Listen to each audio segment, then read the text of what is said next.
October 1962. The world came 5 minutes away from total destruction. We know the story. Soviet missiles in Cuba, a tense naval blockade, Kennedy and Khrushchev trading secret letters to save the planet. But history is fragile. It hangs on single decisions. In our timeline, a Soviet submarine named B-59 was trapped deep in the Caribbean. American destroyers were dropping non-lethal depth charges to force it to surface. Inside that sub, the air was boiling. Carbon dioxide was rising. The crew was fainting. The captain, Valentin Savitsky, lost his nerve. He thought World War III had already started. He ordered the launch of a 10-kiloton nuclear torpedo. To fire, 3 officers had to agree.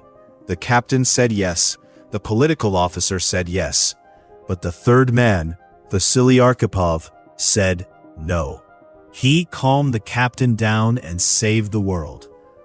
But what if Arkhipov had just been too tired to argue? What if he was unconscious from the heat? In that timeline, the torpedo fires. It vaporizes the USS Randolph. The American fleet retaliates instantly. Within 2 hours, Washington and Moscow are forced to make decisions in minutes that used to take days. By midnight, tactical nuclear strikes turn Europe into a wasteland. Strategic bombers launch from Nebraska. Soviet ICBMs rise from their silos in Siberia. There is no diplomacy, no late-night letters, just 300 million people dead in the first 24 hours. The survivors envy the dead. And it all started because one man in a hot submarine was too exhausted to say no. History isn't a straight line. It is a thin thread. And sometimes, one tired soldier is the only thing keeping us from the dark. October 27th, 1962. It is 5 minutes to midnight. We are in the middle of the Caribbean Sea, and the world is about to end. Most people think the Cuban Missile Crisis was resolved with phone calls and diplomacy. They are wrong. It almost ended with a single button press. Deep under the water, a Soviet submarine called B-59 is running out of air. The temperature inside is over 40 degrees Celsius. Carbon dioxide is filling the rooms. The crew is suffocating. Above them, American warships are dropping practice depth charges. To the Americans, these are just warning signals. To the terrified, half-conscious Soviet sailors inside the submarine, it sounds like World War III has already started. This submarine is carrying a weapon the Americans do not know about, a 10-kiloton nuclear torpedo. To launch it, 3 men on board have to agree. The captain, Valentin Savitsky, wants to fire. The political officer agrees. In our history, the third man, Vasily Arkhipov, said no.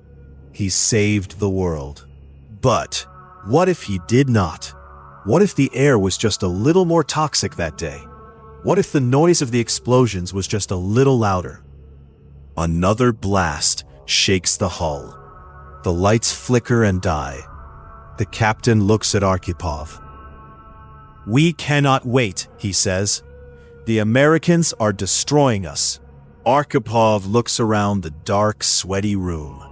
He sees his men gasping for breath. He is too tired to fight anymore. He closes his eyes and nods.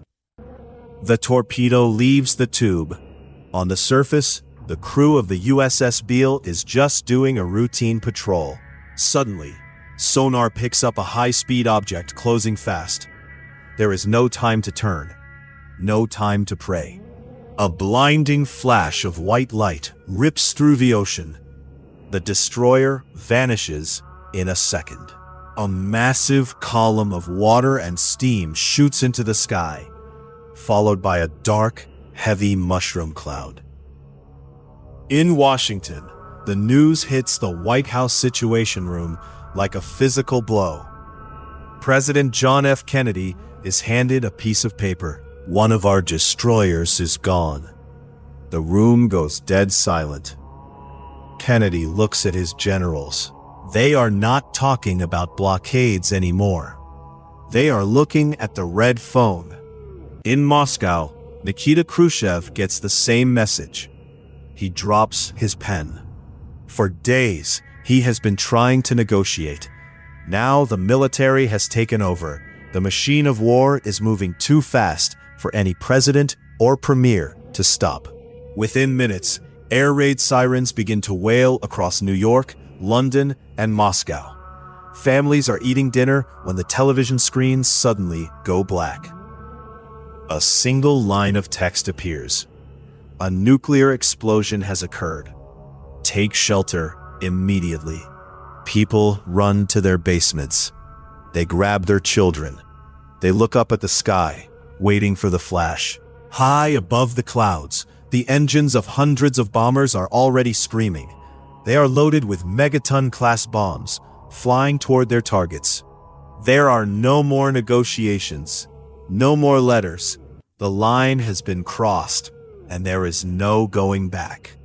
History had crossed a line from which there seemed to be no return. And somewhere, high above the Atlantic, the first reports didn't make sense. Some said a massive explosion. Others said an accident at sea. Nobody knew the truth. Inside the Pentagon, phones rang off the hook. Radar screens lit up. Naval commanders demanded answers. Was this a nuclear attack? Minutes later, the terrifying proof arrived. Survivors from nearby American warships reported a blinding flash. Then, a massive mushroom cloud. Radiation sensors confirmed the nightmare. A nuclear weapon had just been detonated against the United States Navy. Inside the White House, the air went cold. President John F. Kennedy stood frozen in front of a giant map of the Caribbean. Around him, his advisors were screaming. Some demanded immediate retaliation. Others begged for time. General Curtis LeMay spoke first. He said, "If we hesitate now, we invite another attack." Another advisor shot back. "We still don't know whether Moscow ordered this." LeMay answered without hesitation. He said it didn't matter anymore. The world had already crossed the nuclear line. The room went dead silent. Kennedy knew the math. A direct strike on the Soviet Union meant global destruction. But doing nothing meant showing weakness. Every single choice led to a graveyard. Thousands of miles away in the Kremlin, Nikita Khrushchev faced the exact same nightmare. His generals kept rushing in with worse news. American bombers were in the air. NATO was mobilizing. Soviet missile crews wanted permission to prep for launch. A general dropped a folder on Khrushchev's desk. "Our strategic forces are ready for your orders," he said. Khrushchev looked around. Nobody looked brave. Nobody thought they could win. They were just trying to survive. For the first time, both leaders realized they were no longer in control. The machine of war was running itself. Across Europe, the panic spread. In London, the Prime Minister told the public this was the gravest crisis of their lives. In Paris, bomb shelters opened. In West Germany, tanks rolled toward the border. Families packed bags. They filled basements with water. They sat by crackling radios, waiting for the end. In Cuba, the tension was suffocating. Military checkpoints blocked Havana. Anti-aircraft guns pointed at the clouds. Rumors flew. Some thought the Americans would land in hours. Others thought Cuba was already a radioactive wasteland. Meanwhile, American reconnaissance aircraft continued flying dangerous missions over Cuba. Every pilot understood that a single missile could change history again. Suddenly, a U-2 spy plane vanished from radar. For 3 agonizing minutes, commanders held their breath. When the pilot finally radioed in, everyone gasped. Soviet missile batteries were locked on. At sea, the Navy pushed forward. More aircraft carriers surged into the Caribbean. Submarines sank into the dark Atlantic. Captains got new orders. Stay alert, don't escalate, but defend your ship. It was an impossible balance. Back in Washington, Kennedy requested one final attempt at communication. A secure message was transmitted directly to Moscow. It contained only a single sentence. Hours passed. No reply arrived. Inside the White House Situation Room, the silence became unbearable. Then, a military aide entered, carrying a sealed envelope. He handed it to the president without speaking. Kennedy opened it slowly. His expression changed. He looked toward his advisors. The Soviet response has arrived. He paused, then quietly read the first line aloud. The time for negotiation has passed. No one in the room moved. Outside, the sun began to rise over Washington. Across the Atlantic, dawn broke over Moscow. For millions of people, it appeared to be an ordinary morning. Cars filled the streets. Children walked to school. Factories opened their gates. Yet hidden behind government walls, the machinery of global war had already begun turning. History had entered its first irreversible hours, and above the Arctic, long-range bombers flew steadily toward their assigned patrol routes. The first 24 hours passed without another nuclear explosion, but the silence brought zero comfort. Across the world, governments prepared for the worst. Inside military headquarters, maps covered entire walls. Colored markers moved hour by hour. Every aircraft, every submarine, every missile site, every single movement mattered now. One mistake would change everything. In Washington, President Kennedy gathered his closest advisors once again. No one had slept in 2 days. Empty coffee cups covered the conference table. New intelligence reports arrived every few minutes. The latest assessment was grim. Soviet strategic bombers had left their bases. American bombers remained airborne. Hundreds of aircraft now circled the globe, waiting. They were not waiting for battle. They were waiting for orders. The terrifying reality was becoming clear. The world was no longer at peace, but it was not yet at total war either. It existed in a dangerous space between the two, a place where every decision carried unimaginable weight. Meanwhile, in Moscow, Khrushchev walked alone through a quiet corridor inside the Kremlin. Outside his office, generals debated military plans. Inside his mind, another battle was taking place. He knew that any large-scale retaliation could destroy both nations. Yet doing nothing risked appearing weak. History had trapped both leaders inside the same impossible prison. Across Europe, NATO headquarters entered its highest level of readiness. Radar stations scanned the skies without interruption. Fighter aircraft remained fueled and armed on every major airbase. Pilots waited inside cockpits, helmets already fastened, engines silent, watching the horizon. In the Warsaw Pact, the same preparations unfolded. Columns of tanks rolled toward defensive positions. Anti-aircraft batteries surrounded major cities. Military engineers strengthened bridges and supply routes. Entire divisions disappeared into forests, preparing for a conflict everyone hoped would never arrive. Ordinary people understood very little. Governments released only limited information, yet rumors spread rapidly. Supermarkets emptied within hours. Families filled cupboards with canned food. Hospitals postponed routine operations. Schools closed across several countries. Long lines formed outside fuel stations. Some people believed the crisis would pass. Others quietly feared they were living through the final days of peace.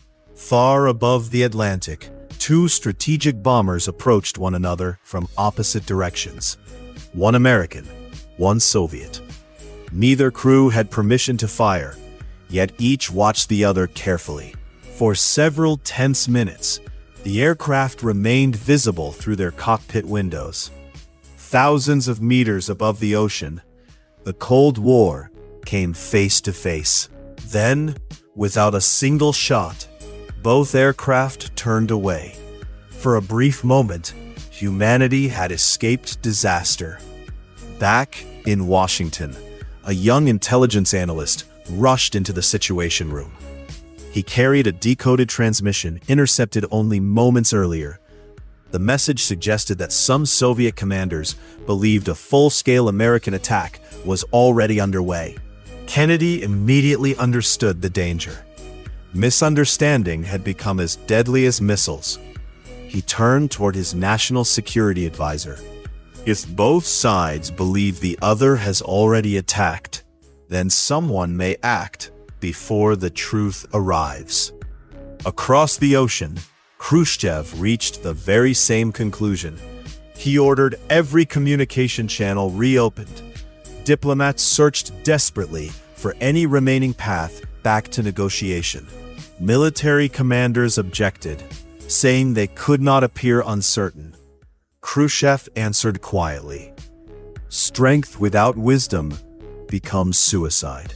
Hours continued passing. No missiles launched, no cities burned. Yet the pressure kept building. Around the world, millions waited beside radios. Parents embraced their children a little longer than usual. Churches, mosques, and synagogues filled.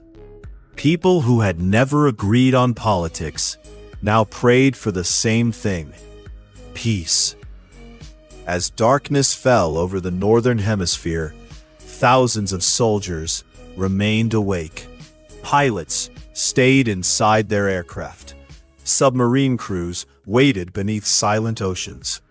Missile operators stood beside launch controls. Each knew that history might remember them or never have the chance. Then, just before midnight, a radar station in northern Alaska detected several unidentified aircraft approaching from across the Arctic.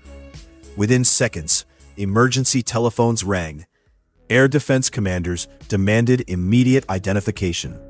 No one could yet confirm whether the contacts were reconnaissance aircraft or something far worse. For the second time in 2 days, the world held its breath. History remembers the start of a conflict, but the real story is always the years that follow. The first weeks of this new era were just pure confusion. Diplomatic lines went dead.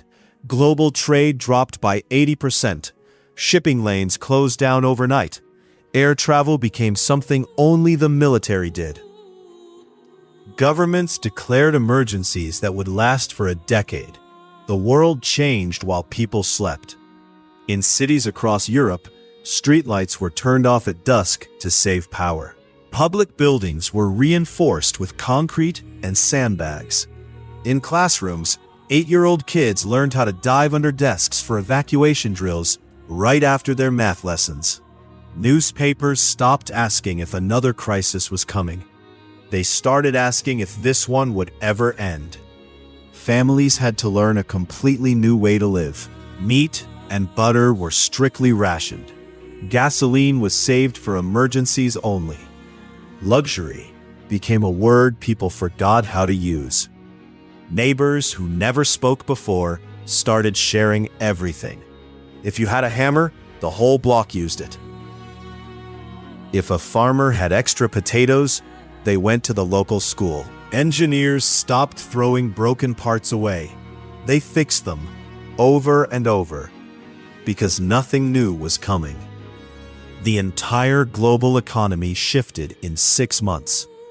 Factories that used to make cars or toys were ordered to build generators and medical gear.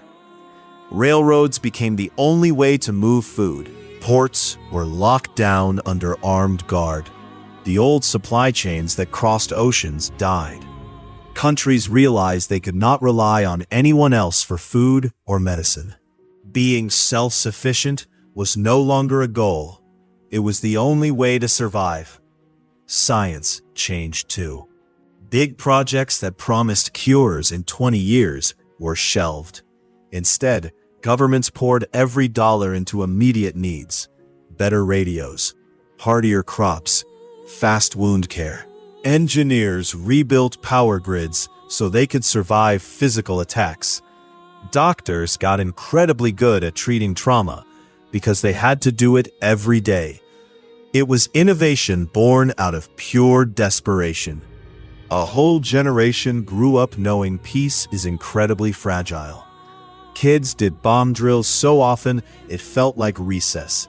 Parents did not measure years by summer vacations.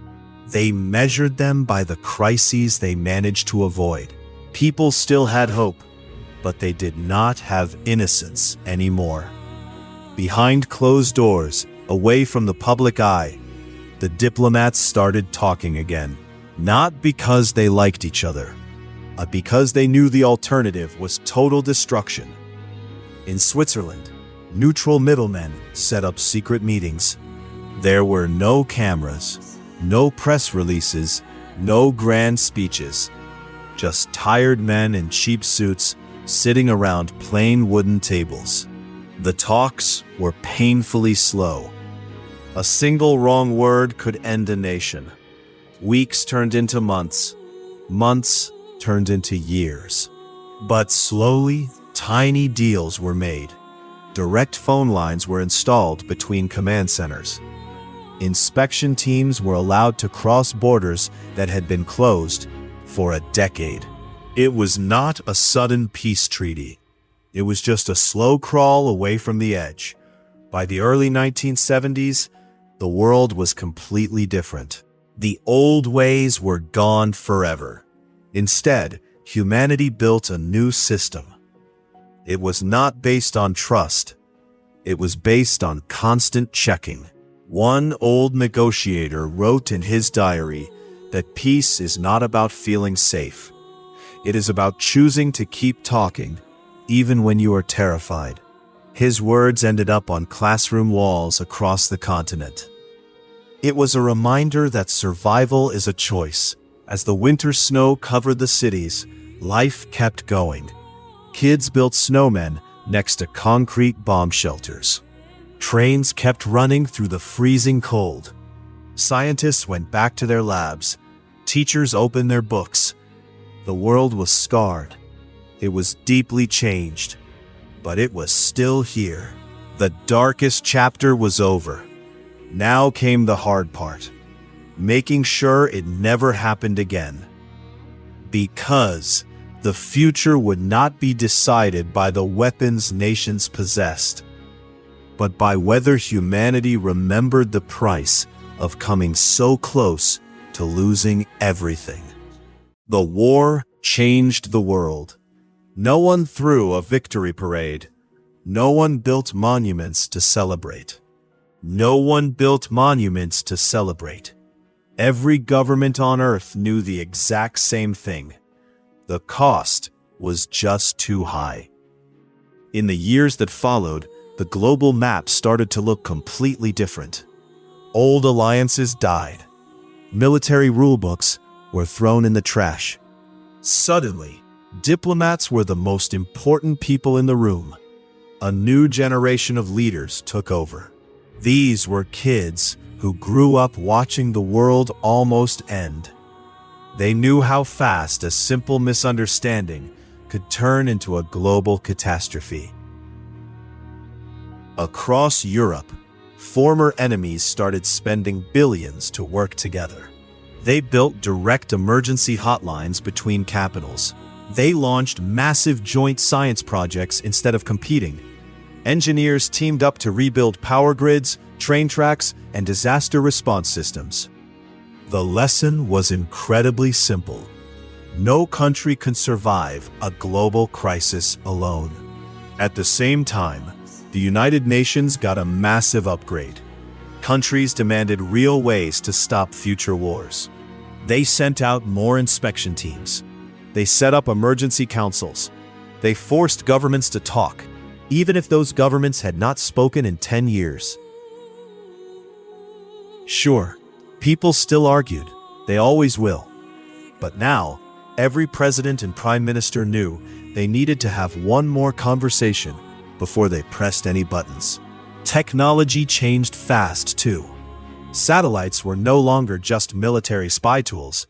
They became the backbone of global weather tracking and disaster monitoring. Scientists built new early warning systems. They could spot a missile launch, a tsunami, or a humanitarian crisis in under 3 minutes. Information became the ultimate shield. Even classrooms looked different. Kids started studying conflict resolution and critical thinking. They did not study history to memorize battles. They studied history to figure out exactly how those battles started in the first place. Museums opened massive exhibits about diplomacy. Visitors would stand in front of old, faded letters written by world leaders during the worst days of the crisis. People were always shocked when they read them. There were no threats, no dramatic speeches, just incredibly careful words chosen to prevent a mistake. Sometimes, history is saved by a well-written sentence, not a missile. Slowly, the global economy crawled back. Trade routes opened up again. Research labs hired scientists from countries that used to be bitter enemies. Trust took a long time to build, but it did come back. One afternoon, an old retired air traffic controller walked into one of these museums.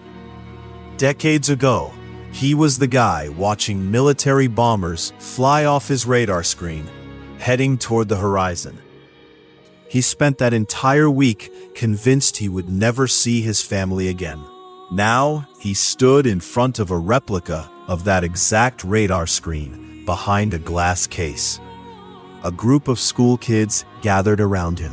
One little boy looked up and asked him a question. "Were you scared back then?" The old man looked at the screen and nodded. "Yes," he said.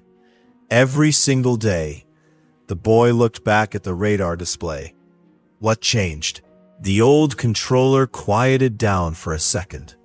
"We finally realized that talking to your enemy is much harder than fighting them," he said. "But it is always worth the effort." The kids nodded. They probably did not get it. Honestly, maybe no generation really can until they live through it. But they were going to grow up in a world built on that exact lesson. As the sun went down, the light hit a bronze plaque near the museum exit. It had one sentence carved into it. "Peace only survives when we choose it over and over again." Those words mattered because history had finally proved something incredible. The biggest victory of the entire 20th century was not winning a massive war. It was stopping the next one from ever starting. But outside the museum walls, a much bigger question is still waiting for us. What happens when we forget those lessons? How different would our lives look today if those terrifying days changed us forever? We are about to find out. Welcome to the year 2026. It is the year 2026, but not the world you know. In this timeline, the Cuban Missile Crisis of October 1962 almost ended humanity. We crossed the line. We saw the flash, and we barely survived. Since that day, everything changed. From space, the Earth still looks the same. Blue oceans, white clouds, green land. But underneath those clouds, humanity built a completely different civilization. The goal? Never again. Look at the skyline of any major city. Government buildings are linked by hardened, unhackable communication networks. Emergency command centers run 24 hours a day, 7 days a week. Public sirens blast every single month. It is not because people are terrified of war. It is because we learned the hard way that being ready is the only thing that keeps us alive. Technology exploded after 1962, but we did not build bigger bombs. We built better ways to talk. Today, artificial intelligence constantly watches the globe. It scans satellite feeds, military bases, and radio signals. If tensions rise by even 1%, leaders know in seconds. The machines cannot stop a fight. Kids do not learn math or science first. They learn about October 1962. Teachers do not ask them to memorize dates of battles. They ask one question: how close can we get to the edge before we decide to turn back? The students argue. They debate. They figure out how to stop the next crisis. History is not a book anymore. It is a survival guide. The United Nations is massive now. Break time 0.4 seconds. It is the center of the world. Every country has a seat in permanent crisis rooms. If two nations get angry, negotiations start in minutes. Not weeks, not after troops move to the border. Immediately. The fear of that 1962 winter is still too strong. We still have armies. We still have borders. But we spend our trillions on diplomats, not missiles. Professional mediators are treated like rock stars. Linguists work right next to generals. Psychologists sit in the room with presidents to tell them when pride is getting in the way of peace. We realized that understanding the enemy is more powerful than blowing them up. This fear forced us to work together. Former enemies now run space stations together. They share cancer research. They share weather satellites. Not because they like each other, but because they remember the alternative. Up on the moon, there is an international base. At the door, a sign is carved in 40 languages. It says, "We only reached the stars after we realized how fragile our home really was." Every astronaut stops to read it. Back on Earth, the biggest museum in the world is dedicated to the Cold War. Millions of people walk through it. But the most popular exhibit is not a missile or a tank. It is an ordinary black telephone. The red phone, the hotline that connected Washington and Moscow. Kids look at it like a toy. Parents look at it with tears in their eyes. That one phone saved us. It might be the most important thing humans ever built. Outside the museum, life goes on. Fast trains cross borders without stopping. Clean energy powers giant cities. People drink coffee in outdoor cafes. Bands play in the park. Life is normal. Life continues. Because those who came before protected the chance for it to continue. As evening falls, the camera enters the Hall of Remembrance in Geneva. A circular room. No flags. No political symbols. Only the names of diplomats, scientists, soldiers, pilots, and ordinary citizens who helped prevent later crises from becoming wars. At the center stands a single clock.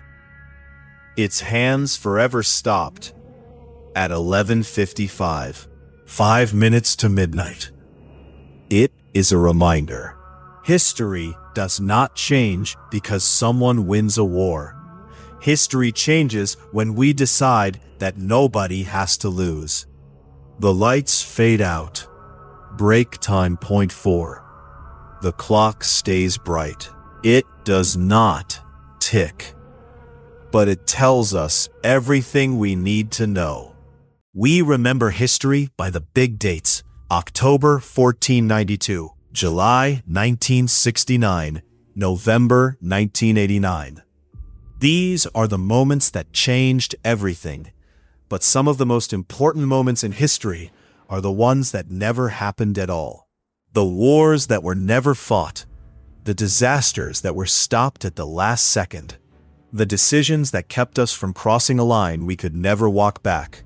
Today, we looked at a different path. We saw a world where the 1962 Cuban Missile Crisis went horribly wrong. A world where one bad call reshaped generations. Could it have actually happened? Absolutely. For 13 days in October, the world was closer to total destruction than anyone wanted to admit. Leaders were guessing in the dark. Commanders were under pressure that would break most people. Messages took hours to cross oceans. Every single minute mattered. It almost went the other way, but it did not. And that might be our greatest achievement. Not that we built weapons that could end the world, but that when everything was on the line, we chose to talk. If this story teaches us anything, it is that communication is everything. A single misunderstanding starts a war. A single conversation stops it. The difference between peace and ruin is not measured in missiles. It is measured in minutes. Inside the Hall of Remembrance, there is a simple glass case. There are no medals in it, no crowns. No captured flags, just 3 ordinary things. A faded map of the Caribbean, a handwritten letter, and an old black telephone. Kids always ask why these are important. The guide always gives the same answer, because they remind us that history is made by choices. Some visitors think military strength saved us. Others think diplomacy did. The truth is both mattered. Peace does not depend on one leader. It depends on thousands of ordinary people choosing patience over fear. Outside the museum, life goes on. Planes fly through quiet skies. Ships carry cargo across oceans. Kids play outside without a second thought. That peace is the real victory. Having the freedom to forget what our grandparents fought so hard to save. But we still have to remember. We have to remember how fragile this all is, how fast fear spreads. Every generation has to protect the next one. As the sun goes down, the museum lights fade. The last visitors walk out. The heavy doors close. The hidden archive is sealed. But before you go, look back one last time. Do not look at the missiles or the maps. Look at the people. The leaders who paused before giving an order. The diplomats who stayed at the table. The soldiers who kept their cool when panic was everywhere. The families who just wanted to see the sunrise the next morning. History belongs to them. The future is never written by one big event. It is written by thousands of small decisions made by ordinary people in impossible situations. The pages of this archive are closing now. The final page turns. The wax seal is pressed down. The archive is complete. Today we looked at a world ruined by a different choice. Tomorrow we will look at another path, because history is not just what happened. It is also everything that almost did. Keep asking questions. Keep exploring and never stop wondering, what if? Thanks for watching. Good night.